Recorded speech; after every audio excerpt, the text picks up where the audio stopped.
थाने सरकार न्यूज में आपका स्वागत है। मैं महेश मूलचंदानी। शहर के लोगों को हम बताते हैं कि आज उल्लासनगर शहर में हमारे उल्लासनगर के आयुक्त सुधाकर देशमुख का तबादला हुआ। उनको पनवेल महानगर पालिका की चार्ज दी गई। पनवेल महानगर पालिका का उनको आयुक्त बनाया गया और उल्लासनगर महानगर पालिका में समीर उन्हाले को पदभार दिया गया है। यानी कि उल्लासनगर महानगर पालिका का आयुक्त अब समीर उन्हाले को पदभार दिया गया है। आइए जानकारी लेते हैं। उसके बाद उल्लासनगर राष्ट्रवादी पार्टी के गट नेता भरत राजवानी से ऐसी कुछ बातें शहर में सामने आई है कि भरत राजवानी और उल्लासनगर के पूर्व आयुक्त सुधाकर देशमुख की आपस में किस बात पर खटपट हुई थी, जिसके वजह से भरत राजवानी ने नगर विकास मंत्रालय में पत्र व्यवहार किया था। क्या ये उनका नतीजा है जो उल्लासनगर के आयुक्त का तबादला हुआ? आइए जानते हैं पूरी बातों का सच भरत राजवानी से। वो सिद्धिविनायक के इधर का जो बैरिकेड था उसके लिए हमने आयुक्त को कांटेक्ट किया था कि भाई साहब वहाँ पे जो बैरिकेड लगाए गए हैं वो बरोबर से सीलिंग नहीं हुआ है। वहाँ पे लोगों का है कि भाई अच्छी तरह से नहीं हुआ है, इसलिए उनको टेंशन दी एरिया वालों को कि भाई ये सब चालू है तो इसमें कोरोना के पेशेंट बढ़ सकते हैं और लोग आवाजाही चालू है, तो या तो अच्छी तरह से कराइए। तो हमने आयुक्त को कॉन्टेक्ट किया। आयुक्त ने बोला हाँ ठीक है देखते हैं। तो उन्होंने बाद में उस चीज़ को सीरियस नहीं लिया। तो हमारे अर्बन सेल के अध्यक्ष हैं, उन्होंने एक पत्र लिखा सीएम को, सीएम, कलेक्टर और हेल्थ मिनिस्टर को, तो उस और कमिश्नर को भी दिया। तो उस लेटर के ऊपर आयुक्त हमारे जो सुधाकर देशमुख थे वो बहुत नाराज हो गए और उन्होंने मेरे से एक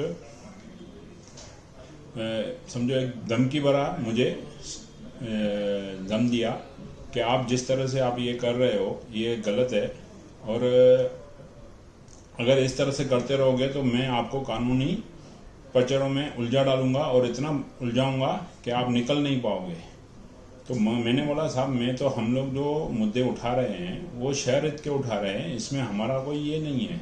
तो उनका सीधा ये था कि भाई नहीं ये आपकी पर्सनल किसी के साथ दुश्मनी है।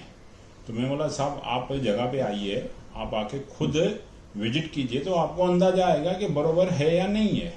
तो उन्होंने बोला ऐसी जगहों पे मैं खुद जाता नहीं हूँ और मेरे को इन बातों में ये नहीं है। तो मैं बोला ठीक है साहब। तो इस तरह से हमें उन्होंने समझो जो ये फ़ोन पे दम दिया। तो उसके बाद हमने काफ़ी ये किया कि भाई हम लोग जो पब्लिक हित के काम है वो रुकेंगे नहीं, उसके लिए वो भले हमें किसी भी काम में उलझाएं या क्या कानूनी पचड़े में उलझाएं, हमें वो मंजूर है। तो वो हिसाब से हमारी फिर चालू हो गई। जैसे खन्ना कंपाउंड में थी, खन्ना कंपाउंड की कंप्लेन हमारे ऑफिस में आई, हमने उनको दी, उस पर उन्होंने सीरियस नहीं लिया। आपने देखा वहाँ पे कितने पेशेंट निकले। उसके बाद फिर उनके साथ जो बातचीत हुई तो वो फिर हमने अपने जो अध्यक्ष है जयेंद्रराव पाटिल, उप मुख्यमंत्री अजय दादा पवार, हेल्थ मिनिस्टर राजेश टोपे, इनको हमने राइटिंग में दी। और इस तरह से ये 6 तारीख से हमारी करस्पॉन्डेंस चल रही थी। तो आज मुझे खुशी हुई कि सरकार ने जो निर्णय लिया वो सही निर्णय लिया है। जिस तरह से आज 25 तारीख तक एक पेशेंट नहीं था उल्लासनगर में और आज 125 के ऊपर क्रॉस हो चुके हैं। तो ये किधर न किधर ये उनकी गलतियों के कारण ही ये हुआ है।